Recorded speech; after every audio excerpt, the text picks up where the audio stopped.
What if I told you the Philadelphia Eagles just won big, without even playing a single snap?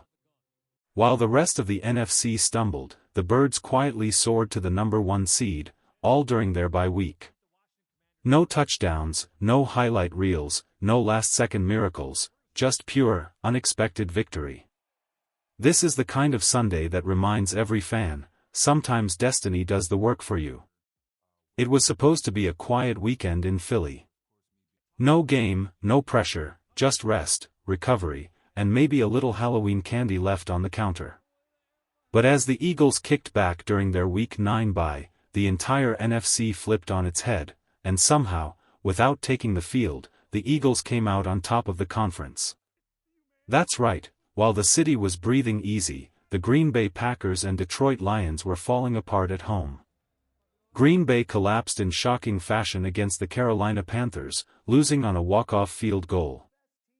And just hours later, the Lions were stunned by rookie quarterback J.J. McCarthy and the Minnesota Vikings. And with that, the standings shifted, like a door suddenly slamming open. The Philadelphia Eagles, sitting at 6-2, now hold the #1 seed in the NFC. 6 wins, only 2 losses. 2-1 inside the division. 5-1 in the conference. Those numbers might look like math to outsiders, but to Eagles fans, they scream opportunity. Because when you're chasing another Super Bowl run, positioning matters.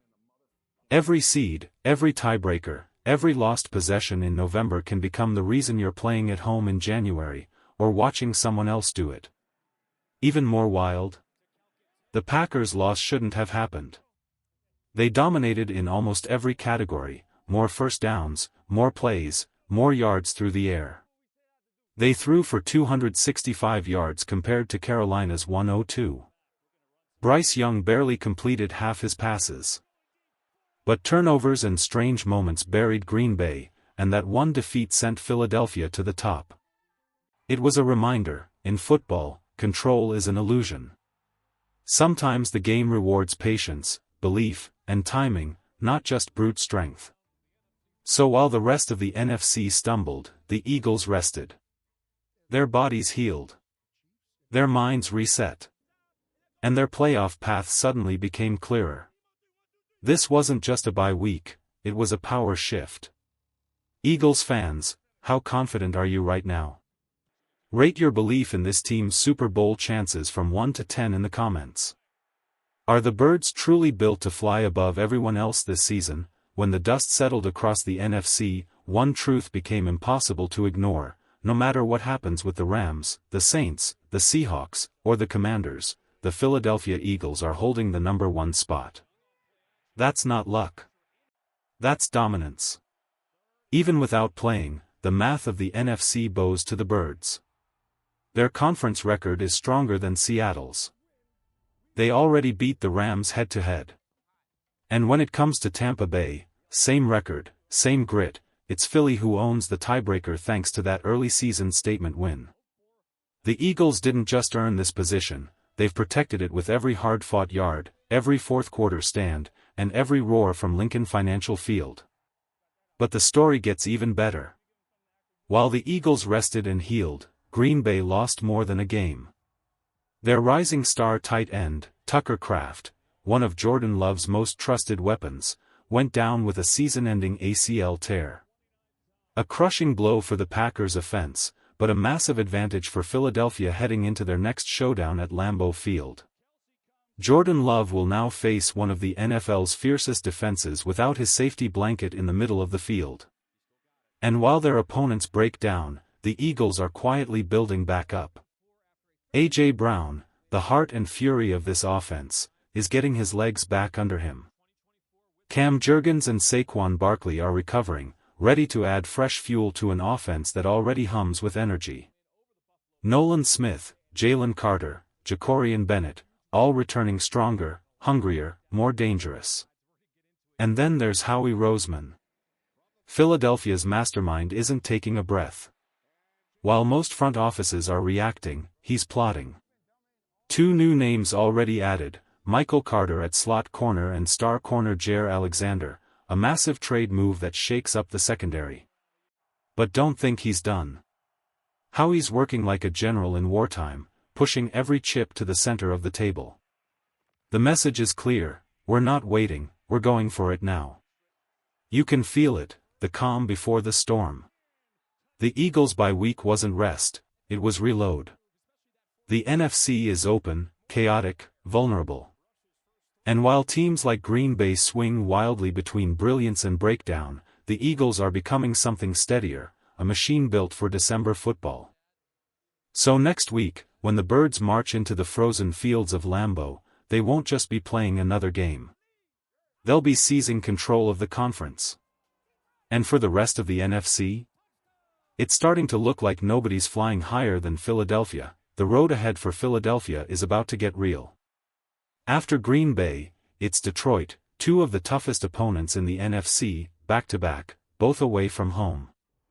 But this stretch isn't just another test, it's an opportunity. The kind of opportunity that defines a season and builds legends.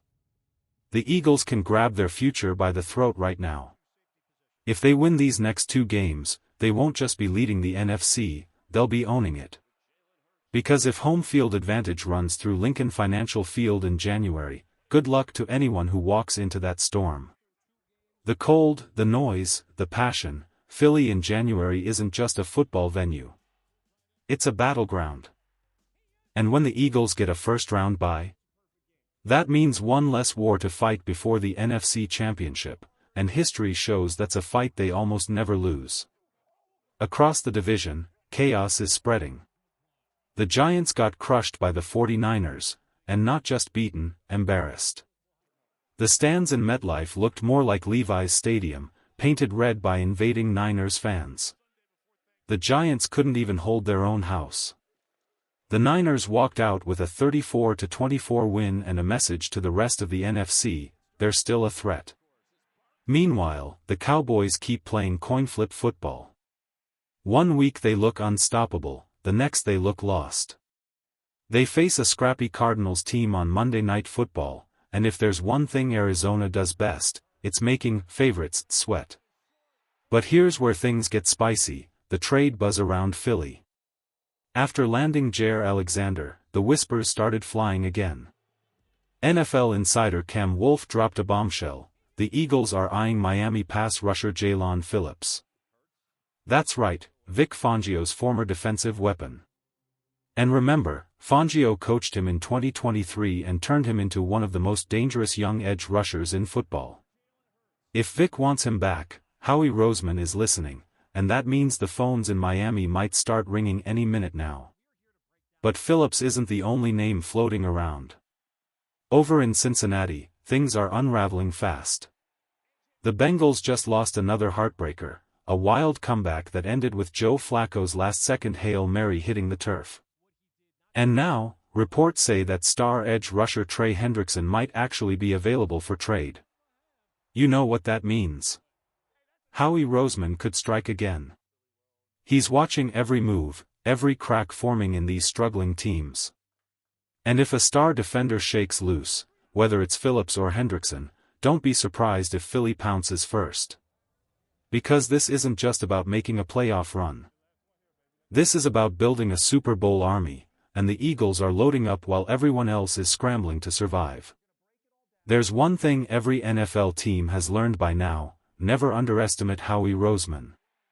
When it comes to building a contender, this man doesn't sleep, doesn't blink, and doesn't wait for anyone. He's a storm in a suit.